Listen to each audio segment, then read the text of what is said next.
Welcome to the all-important February half-term holiday snow report. Will there be snow? Will there be sun? Or will it be raining? Stay tuned to find out more.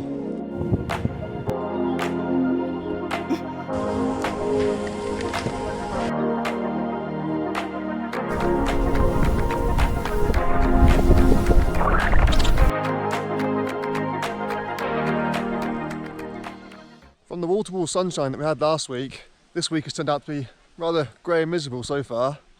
We're still, broadly speaking, under the influence of high pressure. Not any big storms blow through, it's just been a bit damp and grey. As I said last week, we're on the edge of the high pressure now, so clouds have rolled in. We've had a couple of days of fairly persistent light rain, nothing to write home about, but it's been enough to saturate the snowpack. I'm at around about 1800 metres now, at the top of the Mont d'Arbois gondola in Saint-Gervais, and yeah, the snow is very, very soggy. It's been raining up to at least this elevation, probably above 2,000 metres, at least periodically. So it's kind of the worst of both worlds at the moment. We've lost the lovely bluebird overhead conditions, but we haven't really gained any meaningful snow. Sure, if you go up high enough, you will have found some fresh snow, and there's been very little wind, so whatever snow you did find, would have been lovely, soft and fluffy. But yeah, you've had to go pretty high to get to it. I imagine 2.2, 2.3 maybe, to get some nice fluffy dry snow. Around about 2,000 it would have been quite soggy, but it's only Wednesday so far. There's more snow coming tomorrow, Thursday, and temperature is dropping as well, so the snow line will come back down a little bit. So certainly at this elevation, I expect everything to look a little bit whiter by the end of the week. But for now at least, a lot of the lower slopes have taken a bit of a hit in this rain. Certainly here in Saint-Gervais and over in Les Ouches, definitely over in Combloux as well. Most of the Chamonix ski areas are probably high enough that it won't have suffered too much. But yeah, lower and mid-mountain runs have definitely got a bit soggy now. There's a few brown patches starting to show through in places, but again, nothing terminal. The base is pretty good. We've got plenty of snow to play with, so even though we have lost some, it's not the end of the world. The quality has suffered a little bit, but in terms of quantity, we've still got virtually full coverage everywhere. Most runs are open. Even the home run down into Saint-Gervais town is still complete, top to bottom, and pretty much full width the whole way down. Again, there are a few quite big brown patches in some places, but nothing you can't avoid except for the very final pitch into town. So yeah, you can still ski all the way into Saint-Gervais. This is the first week of the French school holidays, and indeed a handful of schools in the UK are also on holiday now as well. So as such, all the beginner areas are starting to look pretty busy. But here in Saint-Gervais, even when it is busy, you're never going to be queuing for more than a few minutes at any of the given lifts. And indeed, unless it's an epic powder day, it's really not hard to escape the crowds. You just need to go a little bit further away from the main beginner areas and you'll have the piece almost yourself still. But this coming weekend is when it's going to start to get really busy. 17th to 23rd of February is the main UK half-term holiday this year, and this is also the first week of the Paris schools half-term. So especially in this part of the Alps, with proximity to Geneva Airport, all the ski areas in this part of the world are going to get absolutely rammed.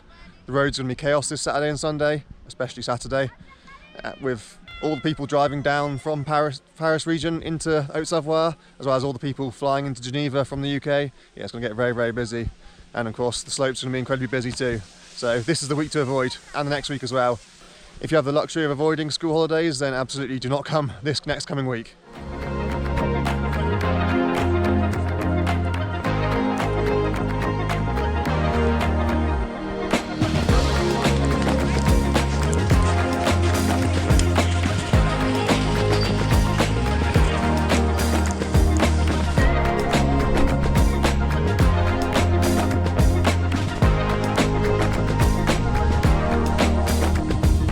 Back on Monday and Tuesday, we only got a minor dusting here in Chamonix really, but it seems they got a lot more snow, both over in Courmayeur to the south and across in Switzerland further east. And the snow line was much lower as well. It snowed down to valley level, which is about 1,200 metres in Courmayeur, whereas it was raining at 2,000 metres again here in Chamonix. And the snow line wasn't quite as low in Switzerland, still being on the north side of the Mont Blanc Massif, but again, around about 1,800 metres there was a reasonable covering of fresh snow, whereas yeah, it was just rain at 1,800 metres here. Up on the mountain in Courmayeur, they've had so much snow recently that they're having to clear it off of the roofs. There's around about 2 metres of lying snow depth to relatively low levels, so that's a lot more than we've had in Chamonix recently, I can tell you that. Some of my friends did a ski tour just over the Swiss border at the Col de Forcat yesterday in the brief weather window that we had, and over there they found some pretty nice snow below the tree line, at least early on in the morning. It became a little bit heavy later in the afternoon, but yeah, there's definitely some nice tree skiing to be had just over the Swiss border in comparison to what we had here yesterday.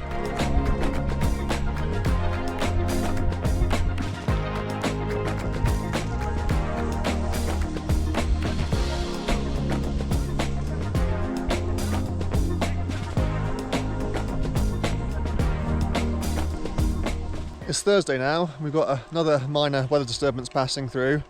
It's light rain down the valley bottom, but the slow line has been gradually coming down throughout the day, and throughout this evening into tonight it should come down all the way back to valley bottom, at least in Chamonix. So I'm at Col de Vosa in Les Ouches at the moment, so around about 1600 metres. It's currently maybe 2, 3, 4 centimetres of quite sticky, slushy snow, but you don't have to go that much higher than this to find some dry, fresh snow, probably around 1800 metres. I think the snow line is currently around about 1500 metres, so not that much lower than me at the moment. But as I say, by the end of the play today, it should be snowing to around about 1200 metres, so Argentière level, and then through the night, probably snowing down in Chamonix. Again, we're not expecting any major snowfall totals, at least at mid-mountain level in the resorts, but at the very least this is going to freshen everything up again, make all the piste look white, cover up some of those brown muddy patches, make the trees look white and frosty again, make everything look good and fresh for you all coming out at the weekend. At 2000 metres, we're expecting there to be around about 15 to 20 centimetres of snow falling throughout the day today and through tonight, so throughout this period of weather in total, yeah, should be a reasonable covering up at mid and the upper mountain. Again, just a light dusting down in the valley, but it all helps. Here in Les Ouches, the slopes are still remarkably quiet compared to what it was like in Saint-Gervais yesterday, despite the fact that in this kind of weather, Les Ouches is probably the best place to ski because it's the only area in Chamonix that is completely tree-lined, so you've actually got visual reference points so you can see what you're doing. Granted, the snow's a little bit worse down here compared to Grand Montet, for example, but you don't really want to be up high when the weather's like this anyway.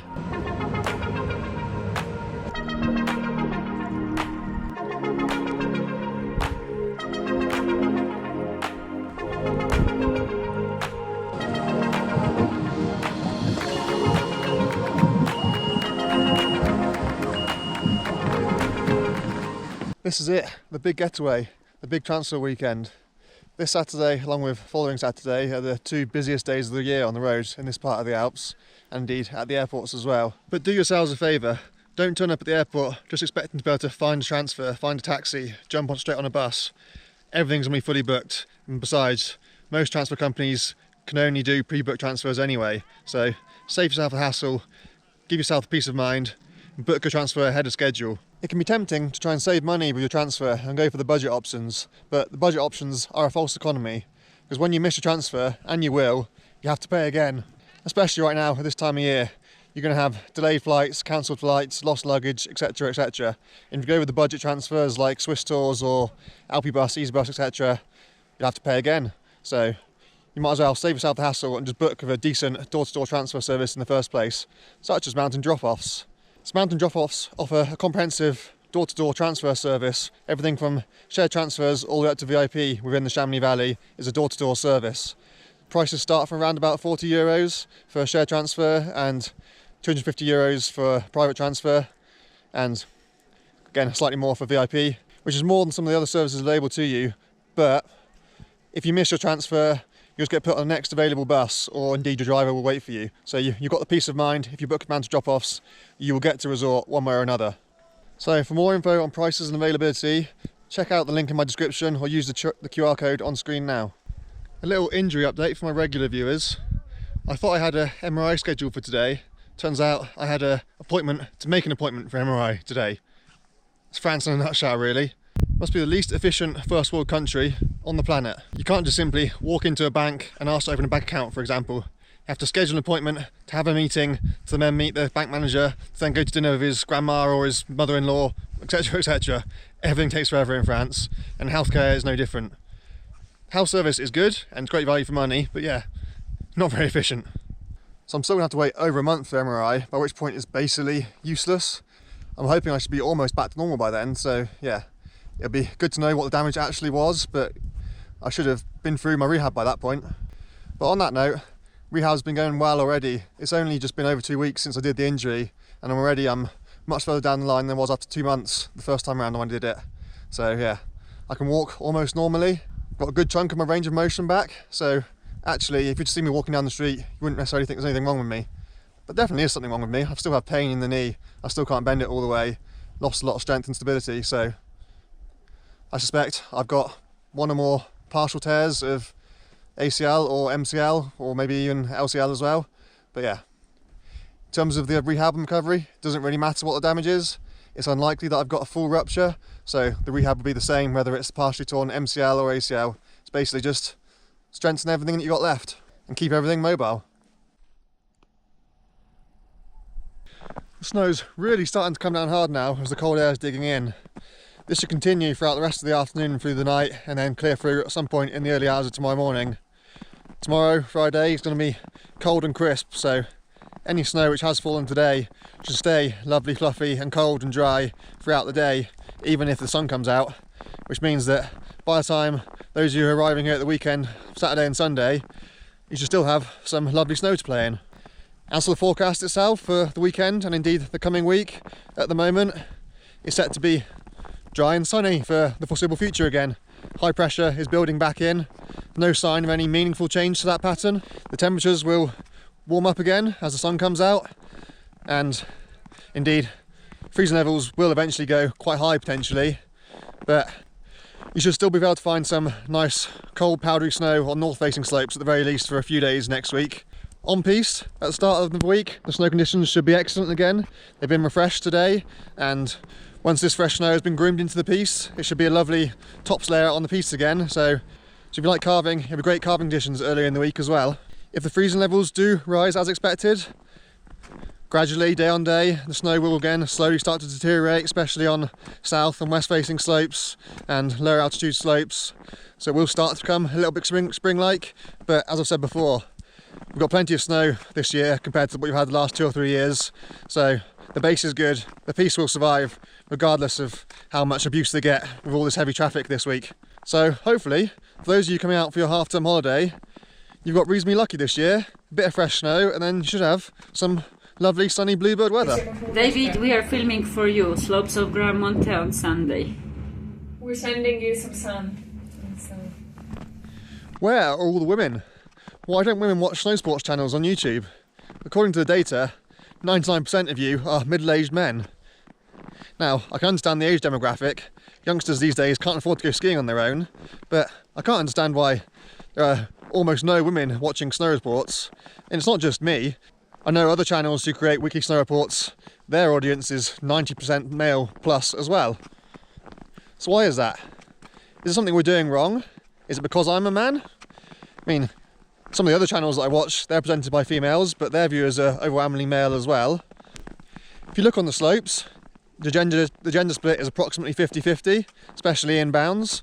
It's often mostly families. So I don't really understand why that demographic is so overwhelmingly skewed towards the male audience. So if it's something I or we are doing wrong to not appeal to the female audience, then please let us know, because obviously that's over 50% of the population that we're missing out on our snow reports. So that's about it for this week. With the great weather that we've had, not many of my friends have been out taking nice photos and videos, so I've not actually had much to show you this week, and indeed none of you have sent me any footage either. I'm hoping that lots of you will be out here this week for your half-term holidays, and you'll be able to share me your photos and videos. Otherwise, next week's snow report's going to be as sparse as this one was again. But at least now I'm able to walk around relatively comfortably. I can get out myself and do what I'm doing now, wander around the ski areas and take my own photos and videos. So yeah, if you're out here this week, I hope you have an absolutely amazing time. Enjoy the slopes, enjoy the après, have fun, stay safe, and for everyone, tune in next week.